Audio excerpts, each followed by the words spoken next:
हाँ जी बेटा, चलिए स्टार्ट करते हैं आज का लेक्चर। चलिए स्टार्ट करते हैं लेक्चर बेटा। आज का जो लेक्चर है that is from master cadre June 2021 का। यहाँ पे हम एमसीक्यू है हमारे पास। तो particle carrying the strong force कौन सा हो सकता है। तो यहाँ पे चार ऑप्शन है आपके पास, फोटोन, इलेक्ट्रॉन, ग्लूऑन और नन ऑफ दीज हमारे पास ऑप्शन दे रखी हैं। तो इसके रिगार्डिंग थोड़ा सा एलेबोरेट हमें करना पड़ेगा, जितना हो सकता है मैं करने ट्राई करूंगा बेटा। हमारे पास मीडिएटर होता क्या है या कैरियर क्या होता है। तो अगर दो पार्टिकल मान लीजिए आपके पास आपस में इंटरेक्ट कर रहे हैं तो आपस में वो इंफॉर्मेशन शेयर करते हैं। अगर इंफॉर्मेशन शेयर कर रहे हैं तो कोई ना कोई उनके बीच में बिचौलिया जरूर होगा जो इंफॉर्मेशन को एक साइड से लेके दूसरी साइड तक पहुंचाने की कोशिश करेगा। तो दैट इज द मीडिएटर जो हमें पूछा गया है।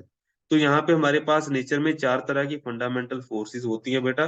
चारों में से कोई भी फोर्सेस के रिगार्डिंग आपको मीडिएटर पूछा जा सकता है या फिर उसके रिलेटेड कोई ना कोई क्वेश्चन आ जाता है। फॉर दी करंट सिनारियो, जो हमारे पास पार्टिकल स्ट्रॉन्ग फोर्स का जो मीडिएटर बताया गया है वो कौन सा है, यहाँ पे मैंने आपको ऑलरेडी टिक करके रखा हुआ है, इट इज ए ग्लूऑन।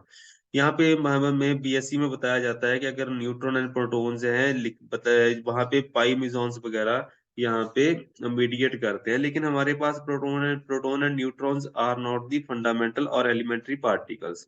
तो पहली बात, एलिमेंट्री पार्टिकल होता क्या है बेटा। तो एलिमेंट्री पार्टिकल वो पार्टिकल होता है जिसकी इंटरनल स्ट्रक्चर बेटा होल्ड नहीं करती। तो जैसे जस्ट लाइक एग्जांपल ले लेते हैं, इलेक्ट्रॉन की इंटरनल स्ट्रक्चर नहीं है, it is elementary particle. Similarly आपके पास क्वार्क्स जो होते हैं, जैसे अप क्वार्क होता है, डाउन क्वार्क होता है, अगर आपने पढ़ा होगा तो। अदरवाइज नहीं पढ़ा तो आने वाले टाइम में आपको पता चल जाएगा क्वार्क्स क्या होते हैं। तो जो प्रोटॉन एंड न्यूट्रॉन है वो भी एलिमेंट्री पार्टिकल नहीं है। प्रोटॉन के अंदर भी क्वार्क्स होते हैं और न्यूट्रॉन के अंदर भी क्वार्क होते हैं। जो क्वार्क्स है these are the elementary particles जिनकी इंटरनल स्ट्रक्चर नहीं है फिलहाल की घड़ी। Till till this time internal structure of quark is not available. हमें इसके बारे में कोई इंफॉर्मेशन नहीं है। तो हम इसको मान के चलते हैं कि क्वार्क की इंटरनल स्ट्रक्चर नहीं एग्जिस्ट कर रही। तो प्रोटॉन के अंदर कितने क्वार्क्स होते हैं, ये भी एक फंडामेंटल क्वेश्चन बन जाता है एमसीक्यू टाइप, कि प्रोटॉन की इंटरनल स्ट्रक्चर क्या है। तो proton is made up of three quarks, up up and down.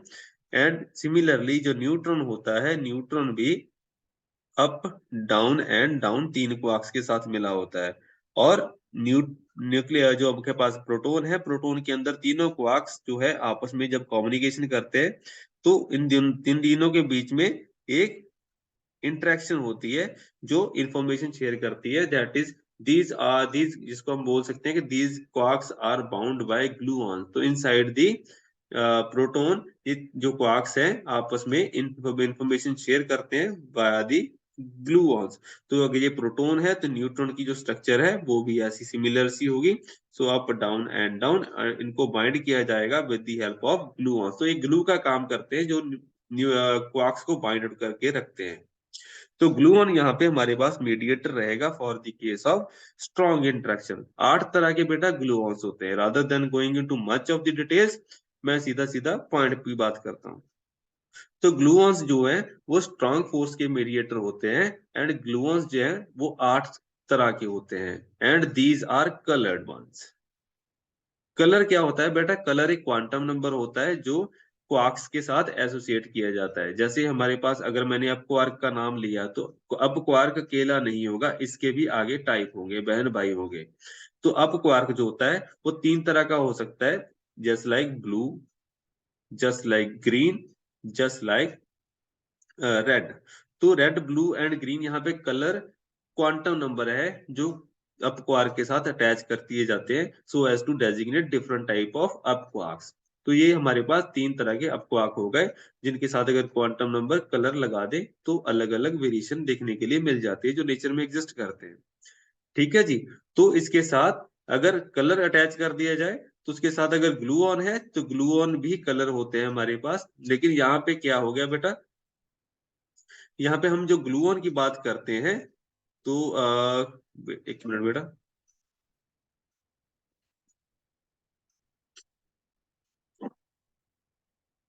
हाँ जी बेटा। हमारे पास आठ तरह के ग्लूऑन होते हैं बेटा, और हर एक क्वार्क जो है वो तीन तरह का हो सकता है, कलर के कॉरेस्पॉन्डिंग हो सकता है। कलर कॉम्बिनेशन कैसा होगा ग्लूऑन का? ग्लूऑन जो होता है वो colour and anti colour pair के कॉरेस्पॉन्डिंग आता है। जस्ट लाइक एक कलर हो सकता है, एक कोई दूसरा कलर हो सकता है और उसका एंटी पेयर रहेगा। These are coloured quarks. Coloured में मतलब एग्जांपल अगर आपने लेनी हो, जैसे लाइक रेड एंड ब्लू का एंटी, मतलब anti blue. So red and anti blue gluon वगैरह हो सकते हैं। तो ऐसे 8 तरह के ग्लूऑन्स होते हैं जो क्वार्क्स को आपस में बांध के रखते हैं इनसाइड दी हेड्रॉन्स। जो जस्ट लाइक हम प्रोटॉन की बात करें, इट इज ए हेड्रॉन। ठीक है जी। तो ये जो भी पार्टिकल आप नेचर में देखते हो, they are made up of quarks and which are bound by gluons. तो जितनी इंफॉर्मेशन के साथ आपके काफी सारे एमसीक्यू हैंडल हो सकते हैं। ठीक है जी। जो बाकी इंफॉर्मेशन है वो स्टैंडर्ड मॉडल जब पार्टिकल फिजिक्स का हम डिस्कस करेंगे उसमें आ जाएगी बेटा। सो इलेक्ट्रोमैग्नेटिक फोर्स का अगर कोई मीडिएटर आप ढूंढने की कोशिश करोगे, that is a photon and it is A massless particle. जैसे आपको पता होता है, यहाँ पे मैंने कुछ और लिखा हुआ है, वो अलग चीज हो जाती है बेटा। इसको हम यहाँ पे इंक्लूड नहीं करते, अदरवाइज वो कंफ्यूजन करेगा। जब पार्टिकल फिजिक्स डिस्कस करोगे वहां पे एक फोटोन आता है, दैट इज मैसिव। वो हम यहाँ पे डिस्कस नहीं करेंगे, वो अलग चीज हो जाती है। तो इलेक्ट्रोमैग्नेटिक फोर्स का भी आप मान के चलिए कि जो मीडिएटर है वो फोटोन होता है and it carries zero mass and it is A massless particle. And जितने भी, या बेटा याद रखना कि जितने भी मीडिएटर होंगे, all those will be bosons. उनकी जो स्पिन है वो 1 यूनिट होगी। ठीक है जी। सो नेक्स्ट थिंग आपके पास आ जाती है वीक फोर्स। तो वीक फोर्स के जितने भी मीडिएटर होते हैं बेटा, they are highly massive particles, because इनकी जो रेंज होती है वेरी स्मॉल होती है। काफी शॉर्ट डिस्टेंस के ऊपर ये फोर्स इंटरेक्ट करवाती है, जस्ट लाइक 10⁻⁻18 मीटर के आसपास जो होती है इसकी रेंज होती है। रेंज का अभी आगे मैं दिखाऊंगा, यहाँ पे मैंने लिखा हुआ है। जो वीक फोर्स की रेंज है 10⁻18 मीटर के आसपास होती है। जो इलेक्ट्रोमैग्नेटिक फोर्स है उसकी जो रेंज है वो इनफाइनाइट होती है, मतलब काफी दूरी तक जो पार्टिकल्स हैं आपस में, जो चार्ज्ड पार्टिकल है वो आपस में इंटरेक्ट कर सकते हैं। तो ग्रेविटी की रेंज, ग्रेविटेशनल फोर्स की रेंज इन्फिनिटी होती है। और जो स्ट्रॉन्ग फोर्स है, that is also very very short range force, it will prevail only inside the nucleons. ठीक है जी। तो 10⁻15 मीटर जो है उनकी रेंज हो जाती है। तो इसके रिगार्डिंग यहाँ पे हम स्टॉप करते हैं रिगार्डिंग दी रेंज, बिकॉज काफी सारा लिटरेचर हमें डिस्कस करना पड़ेगा अगर हम डिटेल में जाएंगे। तो स्ट्रॉन्ग फोर्स के लिए जो हम आपके हमारे पास आ गया mediator, that is a gluon. 8 तरह के अलग अलग ग्लूऑन्स हो सकते हैं colour and anti colour pair के कॉरेस्पॉन्डिंग। जो इलेक्ट्रोमैग्नेटिक फोर्स है बेटा, उसका जो मीडिएटर है वो फोटोन होता है and it is A massless particle और स्पिन इसकी रहेगी 1 यूनिट। ग्लूऑन की स्पिन भी 1 यूनिट रहेगी। हर एक पार्टिकल जो मीडिएटर है वो बोसोन ही होगा। सिमिलरली जो वीक फोर्स होती है, वीक इंट्रैक्शन है, उसमें जो मीडिएटर रहेंगे वहां पे 2 चार्ज मीडिएटर रहेंगे, W plus and W minus. And Z naught जो पार्टिकल है वो न्यूट्रल पार्टिकल होता है, it is a neutral boson and they are highly massive, 90 GeV पर सी स्क्वायर के आसपास इनका मास होता है। These are highly massive, massive particle होगा तो gravitational no sorry weak force की रेंज काफी लो, कम हो जाएगी। दैट इज वाई इसकी रेंज कम होती है। तो इसकी रेंज कम होने का रीजन भी यही है। तो ग्रेविटेशनल फोर्स जो हमारे पास दे रखी है बेटा, ग्रेविटेशनल फोर्स का जो फंडामेंटल मीडिएटर है दैट इज ए ग्रेविटॉन है। इसके बारे में अभी तक कोई इन्फॉर्मेशन अवेलेबल नहीं है। It will also be A boson type of stuff, हम इसके बारे में अभी इन्फॉर्मेशन नहीं है। ठीक है जी। सो हमारे पास बात हो गई regarding the mediators of various fundamental forces. 4 तरह की फंडामेंटल फोर्सेस होगी, उसके बारे में हम बात कर चुके हैं। तो ऐसे न्यूमेरिकल आपके पास आते रहते हैं जिसमें हो सकता है आपको फंडामेंटल फोर्सेस के मीडिएटर के बारे में पूछ लिया जाए, हो सकता है उसकी रेंज के बारे में पूछ लिया जाए, हो सकता है एक और चीज होती है जिसमें आपको पास उसकी रिलेटिव स्ट्रेंथ के बारे में पूछ लिया जाता है, जो +2 से आप पढ़ते आ रहे हो। एंड दिस, इसके बारे में अगर आप डायरेक्टली नहीं बात करोगे तो हो सकता है आपको इनडायरेक्टली क्वेश्चनिंग आ जाती है, जिसमें हम इसके बारे में बात करते हैं जिसका नाम होता है कपलिंग कांस्टेंट। तो कपलिंग कांस्टेंट जो होता है that is for the case of strong interaction जो होता है that is given by 1 unit. ठीक है जी। कपलिंग कांस्टेंट जितना स्ट्रांग होगा वो फोर्स उतनी ही स्ट्रांग होती जाएगी। तो यहाँ पे मैंने देखा है कि यहाँ पे लिखा हुआ है कि स्ट्रांग फोर्स के लिए कपलिंग कांस्टेंट 1 है, मतलब स्ट्रॉन्गेस्ट फोर्स जो होती है वो स्ट्रांग फोर्स ही है, तभी इसका नाम स्ट्रांग रखा गया है। तो इसका जो 100 टाइम जो इलेक्ट्रोमैग्नेटिक फोर्स होती है, मतलब इस जो स्ट्रांग फोर्स से 100 टाइम्स वीकर होती है इलेक्ट्रोमैग्नेटिक फोर्स, एंड उससे भी काफी ज्यादा वीक होती है जो वीक फोर्स होती है, ठीक है जी। और उससे भी काफी ज्यादा वीक हो जाती है ग्रेविटी। तो ग्रेविटेशनल फोर्स जो है सबसे ज्यादा वीक होती है। तो 10⁻⁻38 का फैक्टर यहाँ पे कपलिंग कांस्टेंट के कॉरस्पॉन्डिंग आ जाता है। तो इसको कपलिंग कांस्टेंट के साथ भी आप रिलेट कर सकते हो। तो कपलिंग कांस्टेंट हो गया, जहाँ रिलेटिव स्ट्रेंथ होगी वो सेम चीज हो जाती है। And coupling constant is unity for the case of strong interaction. आपको डायरेक्टली एमसीक्यू ऐसे आ सकते हैं। व्हाट इज दी, अगर आपको पूछा जाता है what is the coupling constant for electromagnetic interaction, that is 10⁻²। Weak interaction के लिए 10⁻13 एंड ग्रेविटी के लिए 10⁻38 हो जाता है। ग्रेविटेशनल सबसे वीक फोर्स हो जाती है यहाँ पे। अब आपके लेफ्ट हैंड साइड पे यहाँ पे देखिए बेटा, काफी सारा एक टेबल सा बना हुआ है, इसको हम स्टैंडर्ड मॉडल बोलते हैं बेटा। यहाँ पे स्टैंडर्ड मॉडल लिखा भी होगा ऊपर, standard model of particle physics इसको बोला जाता है। जो फंडामेंटल पार्टिकल हमारे पास है उनके रिगार्डिंग हमारे पास जो इन्फॉर्मेशन है, जैसे आप केमिस्ट्री का मॉडल बनाते हो, पीरियोडिक टेबल है आपके पास, सिमिलरली यहाँ पे एक आपके पास चार्ट दिया हुआ है जिसमें प्रॉपर्टीज जो है वो column wise and row wise arrange की जाती है। जैसे मैं यहाँ पे बता दूं कि हमारे पास जो फंडामेंटल पार्टिकल मैंने आपको स्टार्टिंग में बताया था कि क्वार्क्स होते हैं, ठीक है जी। तो जो क्वार्क्स है हमारे पास वो स्ट्रॉन्ग इंटरेक्शन को डील करते हैं यहाँ पे। तो हमारे पास 6 तरह के क्वार्क्स होते हैं बेटा, बेसिकली 6 तरह के क्वार्क्स होते हैं अदर देन कलर, ठीक है जी। सो यहाँ पे जो कलर है उसके उसकी भी बात नहीं करेंगे। हमारे पास 6 तरह के बेसिक क्वार्क होते हैं। एक होता है बेटा अप क्वार्क, एक होता है down quark, next charm quark, strange quark, top and bottom. Bottom को हम ब्यूटी क्वार्क भी बोल देते हैं। तो ये 6 तरह के बेसिक आपके पास क्वार्क्स एग्जिस्ट करते हैं। अगर आप लेफ्ट से राइट की तरफ जाओगे तो इनका मास बढ़ता जाएगा, अगर आप सेम कॉलम में रहोगे बेटा तो इनका मास सिमिलर सा ही रहेगा। तो इन वन कॉलम आपका मास से ज्यादा वेरी नहीं करेगा। तो और अगर आप राइट हैंड साइड पे जाओगे, अगर जनरेशन चेंज करोगे तो आपका जो मास है चेंज करता जाएगा। तो इसको बोला जाता है फर्स्ट जनरेशन, इसको बोला जाता है सेकंड जनरेशन ऑफ क्वार्क्स, इसको बोला जाता है थर्ड जनरेशन ऑफ क्वार्क्स। तो टॉप एंड ब्यूटी क्वार्क जो होते हैं वो थर्ड जनरेशन में आते हैं, charm and strange quark second generation में आते हैं, और अप एंड डाउन क्वार्क जो होते हैं फर्स्ट जनरेशन का पार्ट हो जाता है बेटा। And these are fermions. Fermions मतलब these are spin half particles, ठीक है जी, तभी स्पिन हाफ लिखा हुआ है। सो दिस इज सारे के सारे स्पिन हाफ पार्टिकल्स हैं। तो इनकी आपको डिटेल्स पता होनी चाहिए।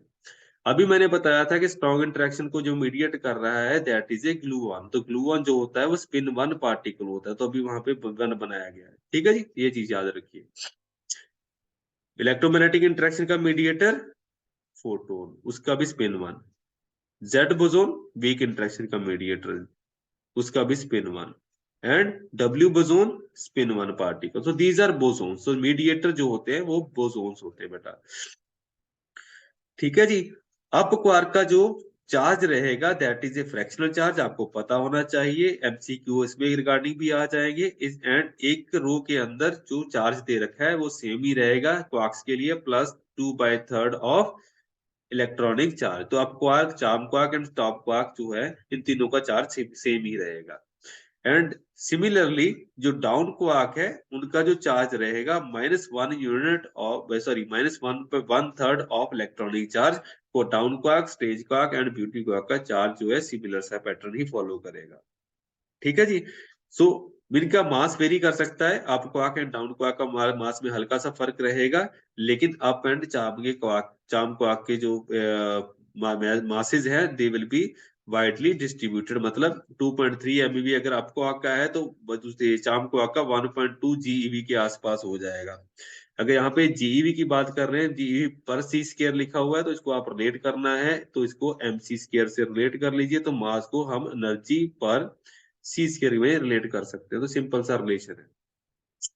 अब इसमें जो एक चीज और होती है, यहाँ पे एक और पार्टिकल लिखा हुआ है दैट इज हिग्स बोसोन। ये स्केलर होता है बेटा। पहली बात तो ये बोसोन है, दूसरी बात ये स्केलर है, और तीसरी बात इसका कोई भी स्पिन नहीं है, जीरो हो गया। इंटेग्रल स्पिन है और स्पिन जीरो पार्टिकल हो गया ये। इसका जो मास है जिसके रिगार्डिंग आपको डायरेक्टली एमसीक्यू आ सकता है, what is the mass of Higgs particle, 125.35 GeV पर सी स्क्वायर जो इसका मास अभी तक CMS एक्सपेरिमेंट के कॉरस्पॉन्डिंग आता है बेटा। अभी जो हमारी करंट नॉलेज है वो यही है। तो हिग्स बोसोन का जो मास है वो इतना ही है। उसके बाद एक चीज और आ जाती है इस टेबल में, तो हमारे पास लेप्टॉन्स भी एग्जिस्ट करते हैं जो इलेक्ट्रॉन के बहन भाई है हमारे पास। ठीक है जी। तो इलेक्ट्रॉन का जो बड़ा भाई है उसको म्यून बोला जाता है, और उसका एक बड़ा भाई है उसको टॉ पार्टिकल बोला जाता है। ठीक है जी। सिमिलरली इलेक्ट्रॉन के कॉरस्पॉन्डिंग हमारे पास न्यूट्रिनो होता है, electron neutrino, mu neutrino and tau neutrino. तो ये सारे बहन भाई हैं लेप्टॉन्स। ठीक है जी। And these are also fermions, इसको भी हम फर्मियन की कैटेगरी में ही रखते हैं। And these are spin -1, sorry these are charge -1 particles, मतलब सबका जो चार्ज रहेगा electron, muon and tau particle, इनका चार्ज जो है -1 यूनिट ऑफ इलेक्ट्रॉनिक चार्ज रहेगा। ठीक है जी। एंड दीज आर फर्मियंस, वो मैंने आपको ऑलरेडी बता दिया। न्यूट्रिनो जो होता है बेटा वीकली इंटरेक्टिंग पार्टिकल होता है, एंड ये सिर्फ आपको वीक इंटरेक्शन में ही देखने के लिए मिलेगा। ठीक है जी। जैसे आप बीटा डीके की बात करते हो तो बीटा डीके में क्या है बेटा, एक न्यूट्रॉन जो है वो एक प्रोटॉन में कन्वर्ट हो जाता है, और उसके साथ एक इलेक्ट्रॉन निकलता है और एक एंटी न्यूट्रिनो भी निकलता है। तो जितने पार्टिकल है उसके कॉरस्पॉन्डिंग एंटी पार्टिकल भी होंगे। तो पार्टिकल आपको आर्क है तो आपके कॉरस्पॉन्डिंग एंटी पार्टिकल भी, यू बार भी आपके पास आएगा, सी बार भी आएगा, टी बार भी आएगा, D bar, S bar, B bar, सब पार्टिकल आएंगे आपके पास। इलेक्ट्रॉन के कॉरस्पॉन्डिंग पॉजिट्रॉन होता है। तो ठीक है जी। इलेक्ट्रॉन के कॉरस्पॉन्डिंग पॉजिट्रॉन, म्यून के कॉरस्पॉन्डिंग आपके पास mu bar and tau bar, and neutrino के कॉरस्पॉन्डिंग एंटी न्यूट्रिनो आ जाएगा, न्यू बार आ जाएगा। तो सारे पार्टिकल आपके पास यहाँ पे एग्जिस्ट करते हुए दिखाई देंगे। तो एक चीज और बता देता हूँ बेटा, जो न्यूट्रिनो होते हैं they are not massless particle. यहाँ पे उसका मास भी लिखा हुआ है, चाहे काफी स्मॉल है, 2 इलेक्ट्रॉन वोल्ट के आसपास है। म्यू न्यूट्रिनो का जो पास है उस दैट इज 0.17 MeV के आसपास है। और जो टॉर्म न्यूट्रिनो है दैट इज 15 MeV के आसपास है। These are very much small masses, लेकिन ये जीरो नहीं है। So they are not purely massless particles. अगर अदर दूसरे पार्टिकल्स के साथ रिलेट करोगे, 80 GeV के पास पार्टिकल के साथ रिलेट करने की कोशिश करोगे तो ऑलमोस्ट मासलेस हो ही जाते हैं, लेकिन एग्जैक्टली जीरो नहीं होता है। तो ये these are also covered in this thing। तो leptons, quarks, mediators और Higgs particle, तो these are constituents of standard model of particles। तो इसके रिगार्डिंग अगर कोई भी न्यूमेरिकल आ जाता है या MCQ आ जाता है, आप इसको अटेम्प्ट कर पाओगे। तो बाकी वाली पार्टिकल फिजिक्स का लिटरेचर है हम धीरे धीरे पार्टिकल फिजिक्स के लेक्चर्स में कवर अप करेंगे। तो ये न्यूमेरिकल जो है बेसिकली न्यूक्लियर फिजिक्स का ही था, तो उसमें हम इसको कवर अप कर रहे हैं। So thank you very much, see you next time.